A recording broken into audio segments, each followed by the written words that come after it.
Hey, how's it going, everybody? This is Jazzy of Store Sasquatch here, and we are doing another Throwback Thursday. A couple notes. We're going to go through our action list, but unfortunately, I could not find a version of Tango and Cash where I could hear the dialect without turning my TV up to 100, and I didn't really want to watch it with closed captioning, so we are taking that movie out of the equation.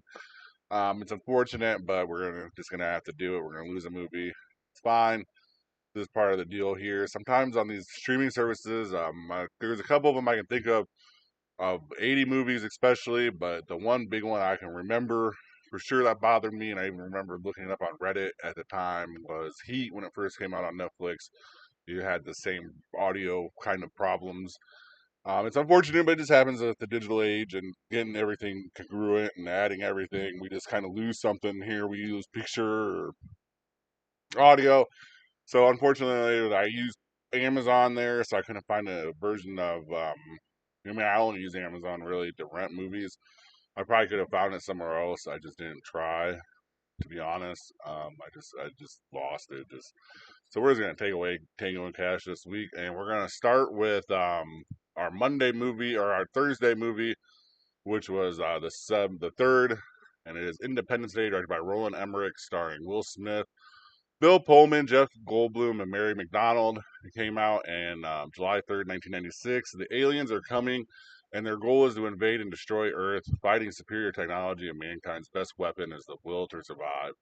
Honestly, I wish I could say that the Men in Black and July 2nd and this being July 3rd were like totally planned, and I'm very smart actually just kind of having by coincidence. The odds of this are going to happen because this is just such a hot time for movies that you just know you're going to eventually kind of run into this. It's just funny that we happen to be two Will Smith movies and have me back to back with MIB and Independence Day. And I'm going to also let you know from behind the scenes here that I waited until midnight, so I did kind of watch this on July 4th, so I did watch Independence Day on Independence Day.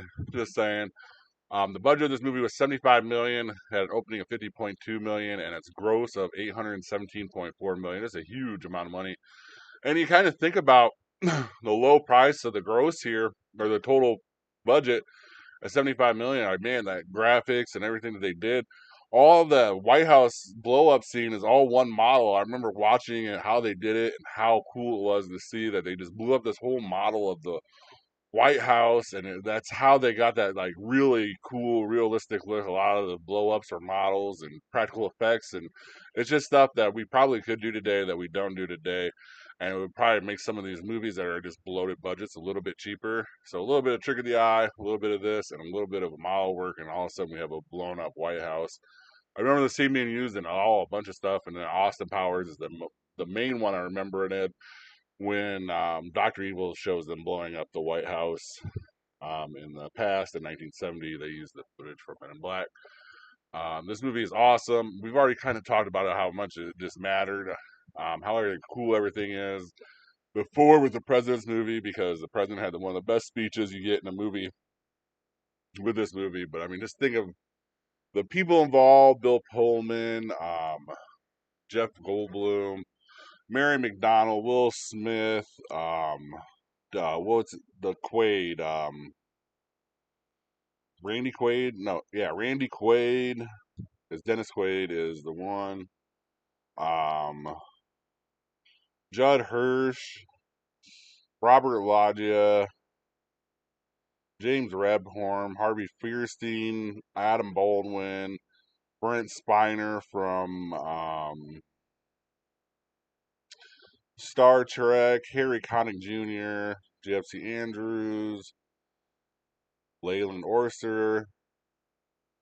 Just so many people were in this movie and involved with this movie. I honestly thought it was a bigger director than Robert Emmerich. I mean, I'm not trying to like Roland Emmerich. I'm not really trying to like hate on him because he does have a lot of good movies here, including the second one and Day After Monzilla. You know, I mean, he has a lot of big movies on his name. I just you think it'd be like a Steven Spielberg or something just because of how big and popular it was. But this movie is definitely like a cultural phenomenon.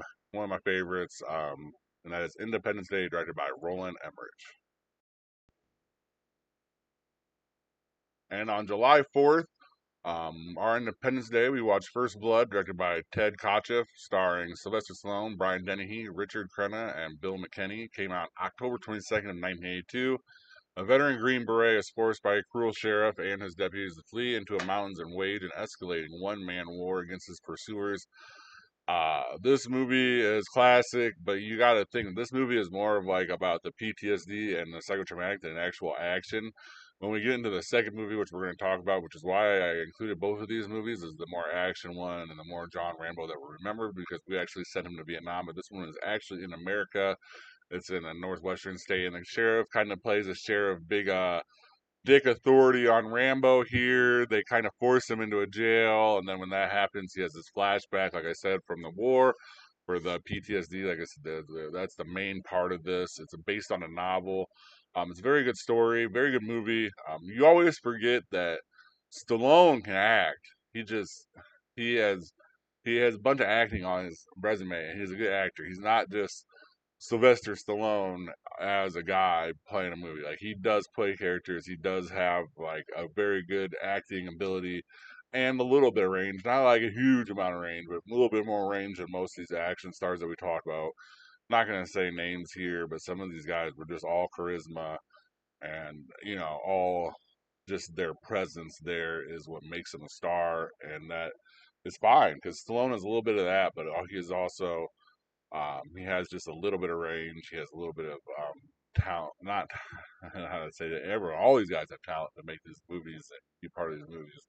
So just a little bit more range, a little bit more acting chops than some of the action stars that we talked about, and that's why he's able to do this movie where we have to like see the inner struggle of a soldier and see the struggle of him being back and like not being wanted into society as he came back from the war in Vietnam, and it's unfortunate, and that's just kind of the way that those troops particularly were treated. And this is how Rambo feels, and that's like Rambo trying to adjust and live, and all this stuff, and there's just a lot. This is a really good blockbuster movie because it has a lot more depth than some of these, and that is First Blood, directed by Ted Kotcheff. And Saturday, July 5th, we did Rambo First Blood Part 2, directed by George P. Cosmatos, starring Sylvester Stallone, Richard Crenna, Charles Napier, and Stephen Burkhoff.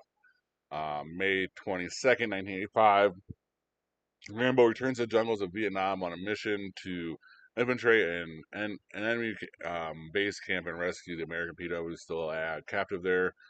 They actually kind of give up on him on this movie, but he still kind of makes it through. I don't know if the guy particularly if he I can't remember if he like did it on purpose or if it just kind of happened where the shoot that came out kind of sent him all raggedy and they didn't think he made it, but I can't remember for sure. And that would have been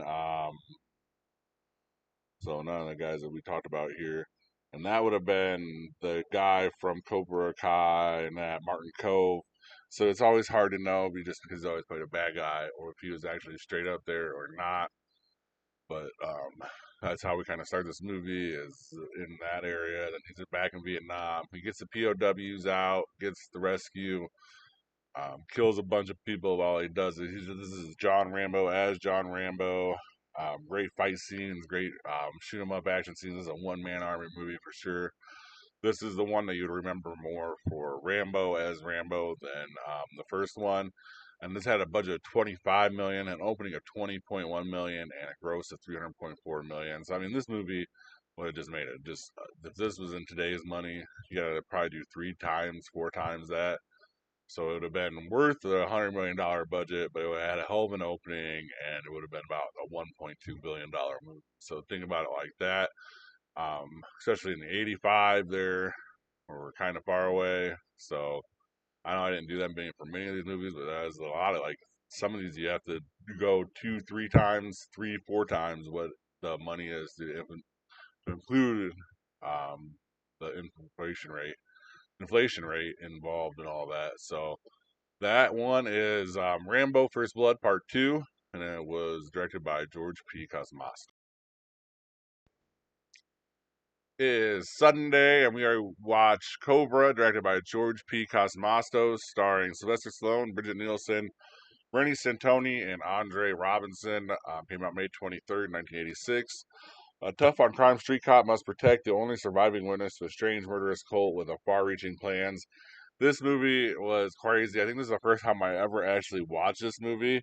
Basically, Stallone is in all black the whole time, and he talks with his. Or he always has a matchstick or end of a match in his head, and the bad guy is like one of the more regular guys, but you don't really know his name is Brian Thompson. He was in the Terminator, Mortal Kombat, Dragonheart. Just there's a bunch of like random movies where he was like the big bad. And it's crazy to watch this movie. I just watch it today for the first time because I think this really is the first time I probably watched it. If not, it's the first time. Sounds like a little kid probably that I watched it. Like my parents watched it. But 86, like that'd have been. I would doubt they were watching like old movies like that. Because I'd been old for when I was young. So, basically, we open up with him going into a gas station that's being held up. He goes in, he has a shootout. The commissioner yells at him. So there's the constant 80s like trope there. And then he's just a tough guy. Everything he says is kind of like a smart ass answer to everything.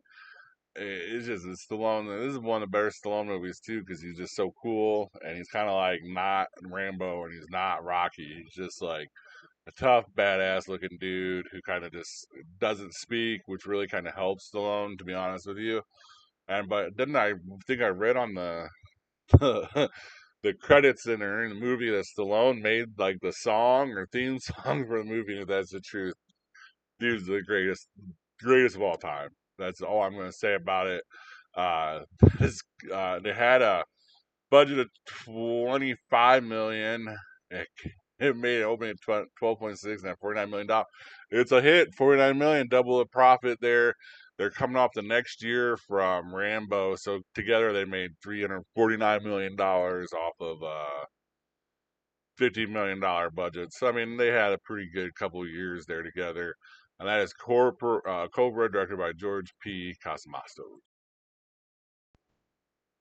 How you doing, everybody? It is Monday. Whatever, Over the Top, directed by Menahem Golan, starring Sylvester Stallone, Robert Loggia, Susan Balky, and Rick Zamot, from February 13th, 1987.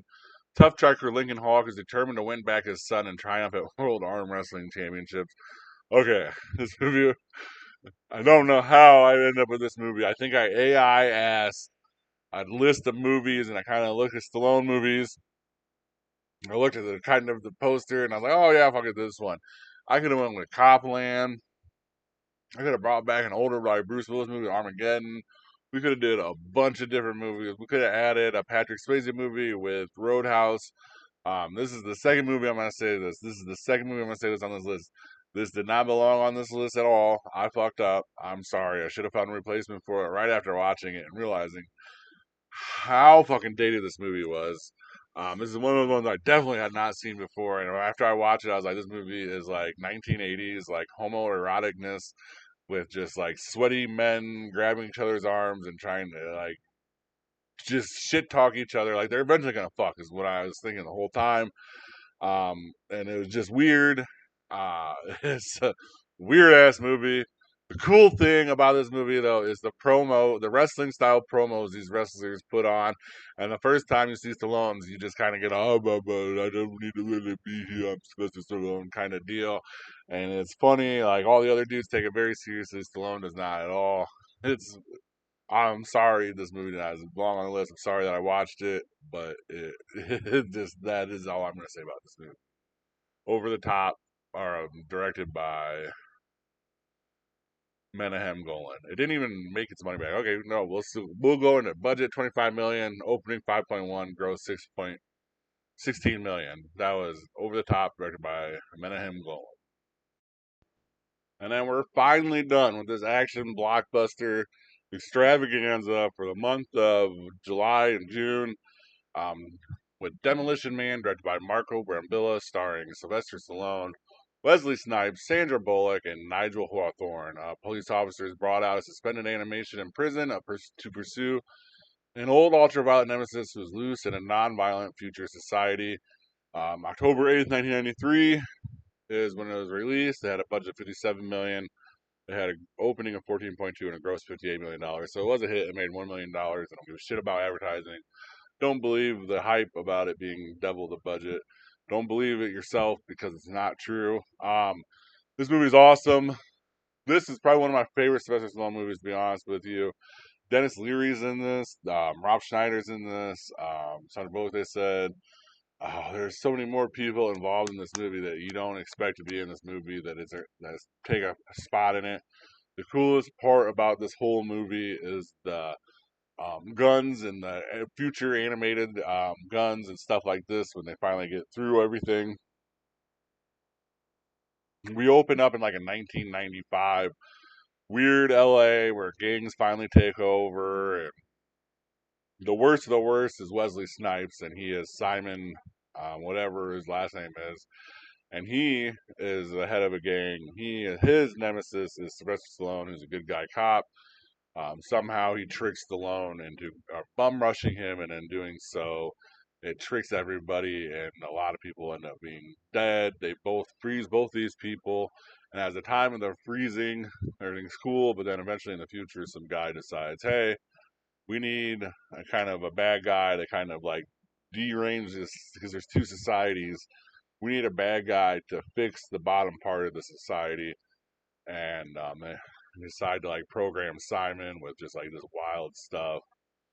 They bring back Sylvester Stallone's character to deal with Simon, as Wesley Snipes, and awesomeness from there just happens. There's so many cool scenes, and the funniest parts are the Taco Bell three seashells. Let me know how you think the three seashells work in the comment below. It's funny how you actually, when you finally hear the story of what happened, I won't go into it, but there are interviews where they actually tell you what the three seashells mean. There's good gags. I love the like no cursing part of it is the society and how they fine you for right away for like cursing in a building, and they have all your shit, imprinted in you, like everything they expect. Taco Bell runs everything, like I said. Restaurant wise, there's no competition. It's pretty much socialist society. It's a great movie. Um, it was one of my favorites. I'm surprised that it has not had a bigger gross on this for the theater wise, but I guarantee they made their money back and more on um, the cable side and the rental side. And that is Demolition Man, directed by Marco Brambilla. This is our box office report for the weekend of July 4th to the 6th. Jurassic World Rebirth, $92 million. That is the weekend there. That's the number one movie of the weekend. I didn't preferably like it. I've heard a lot of mixed reviews about it. That is it. Jurassic World Rebirth. F1 the movie is $25.8 million for the weekend and $116.9 million altogether. How to Train Your Dragon, $11.2 million with $228.5 million altogether. 4 weeks in, still making just a bunch of money. Good for them. And Elio, 5.8 million, 57.6. This is actually a rare um, Disney Pixar bust. That's unfortunate for like an original story, but I didn't see much. I think that they could have did better if they would have just went with a Disney Plus stream on that one. Then I also got this. I saw this meme or graph or whatever you want to call it of the DC universe, because I've been kind of picking on them with Zack Snyder and without it, and like with Zack Snyder is way better, except for like the one little glitch of Aquaman there. The first Aquaman, of course, because the second one didn't do too well. And that was kind of like right in between them, like you know what I mean. Zack Snyder kind of already had written Aquaman, plus they're kind of running into something that new for the DC universe that we haven't seen yet, and got Jason Momoa as well, star at the time. But it was interesting because they made a lot of money with Zack Snyder, and they have not made a lot of money without him. I'm gonna keep picking on them until I see this movie, Superman movie, Probably Saturday or Sunday, depending on the time. I want to see it like the best screen format possible, because this is really interesting to me. But yeah, so we'll see how the DC universe reacts after everything here. And thanks for watching the Throwback Thursday this week. Have a good rest of your night or day. Thank you. Thank you for watching. Please like and subscribe. Comment your top movie picks for Throwback Thursday in the comment section. And see you next time in the cave.